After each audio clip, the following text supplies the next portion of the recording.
Hello दोस्तों, कैसे हैं आप सब लोग। आशा करता हूँ सब बढ़िया होंगे। ये हमारे पास एक BOCR रिले है।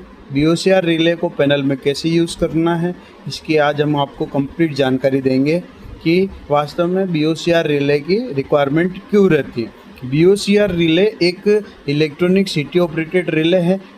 लोड का HP रेटिंग, किलोवाट रेटिंग जैसे जैसे बढ़ता जाता है, वहाँ पे हमको क्या है कि इलेक्ट्रॉनिक रिले की रिक्वायरमेंट रह जाती है, क्योंकि बड़ी मोटर होती है उसमें प्रोटेक्शंस आपको ज़्यादा देने की रिक्वायरमेंट रहती है। ये सबसे पहले लोड की सेटिंग है, ये डिले टाइम है और ये ओवरलोड टाइम है। लोड क्या होता है, ये लोड इसमें ये 0.5 to 6 एम्पेयर की रिले है।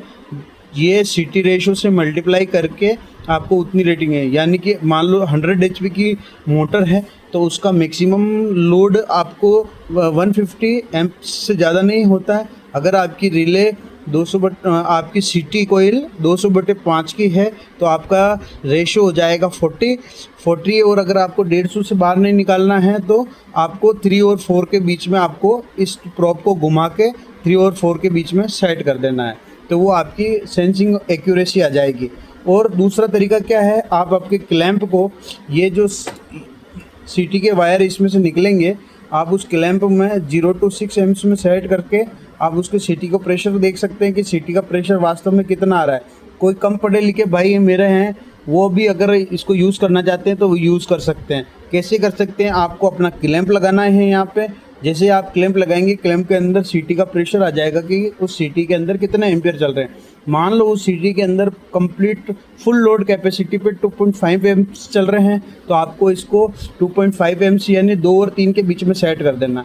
यह डिले टाइम कैसे यूज़ करना है, क्योंकि जैसे लोड की कैपेसिटी बढ़ती जाती है, मोटर अगर बड़ी है तो आपका क्या होता है, स्टार्टिंग के टाइम पे मोटर थोड़ा हायर करंट लेती है, 5 to 6 टाइम्स लेती है।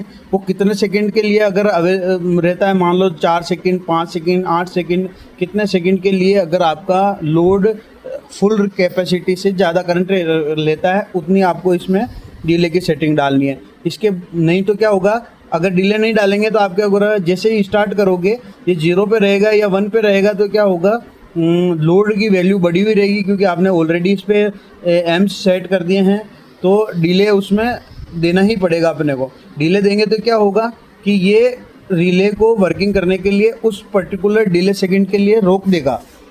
उसके बाद आता है ओवरलोड टाइम, यानी क्या होगा कि अगर आपका जो लोड है वो ओवरलोड हो गया, तो कभी कभी क्या होता है कि सर्टेन लोड आ जाता है, एकदम से लोड आ जाता है, तो उसमें भी अगर रिले बंद कर देगी तो सिस्टम की ऑपरेशन की क्वांटिटी ज़्यादा हो जाएगी। उसके प्रिवेंशन के लिए कंपनी ने क्या सेटिंग दे रखी है, ओवरलोड टाइम। मान लो 1 सेकंड के लिए ओवरलोड हो गई है तो आपको ट्रिपिंग नहीं चाहिए, उसके बाद वापस उसका लोड डाउन हो जाता है, तो आपको क्या करना है, इस ओवरलोड टाइम को 3 सेकंड 5 सेकंड के लिए होल्ड करना है। इस 3 सेकंड 5 सेकंड के बाद में भी अगर लोड के एम्पियर बढ़े हुए आते हैं तो ये उस रिले उसको ट्रिप कर देगी। तो हमारी जानकारी आपको कैसी लगी, आप अपने कमेंट करें, लाइक करें, शेयर करें, सब्सक्राइब करें, और बंदों को, और जो सीखना चाहते हैं उन बंदों को जोड़ें, जो फील्ड में ऑलरेडी वर्किंग कर रहे हैं या जो इंजीनियरिंग ग्रेजुएट हैं, ITI डिप्लोमा किया हुआ है उन्होंने, तो और सीखना चाहते हैं, तो हमारे चैनल के माध्यम से आप घर बैठे सीख सकते हैं, अपने करियर को बूस्ट कर सकते हैं। मैं एक इलेक्ट्रिकल इंजीनियर हूँ, मैं जो संघर्ष मैंने किया वो संघर्ष मैं आपके साथ साझा करूंगा, और आपको फील्ड में किसी भी तरह की दिक्कत ना आए, इसके लिए मैं पूरा प्रयास करूंगा कि जो जो दिक्कतें मुझे आई मैं आपके साथ साझा करके आप किस तरह से उन संघर्षों को बहुत कम समय में टेक ओवर कर सकते हैं, अपने करियर को बहुत जल्दी बूस्ट कर सकते हैं। आप चाहें तो अपना पैनल डिज़ाइनिंग का, मोटर रिवाइंडिंग का, या फील्ड में रिपेयर एंड मेंटेनेंस का काम कर सकते हैं, आप जॉब में अपने करियर में बूस्ट कर सकते हैं। तो हमारे चैनल से जुड़े रहिए और तमाम बंदों को जोड़िए जो आप आगे बढ़ना चाहते हैं। धन्यवाद। लाइक करें, शेयर करें, सब्सक्राइब करें।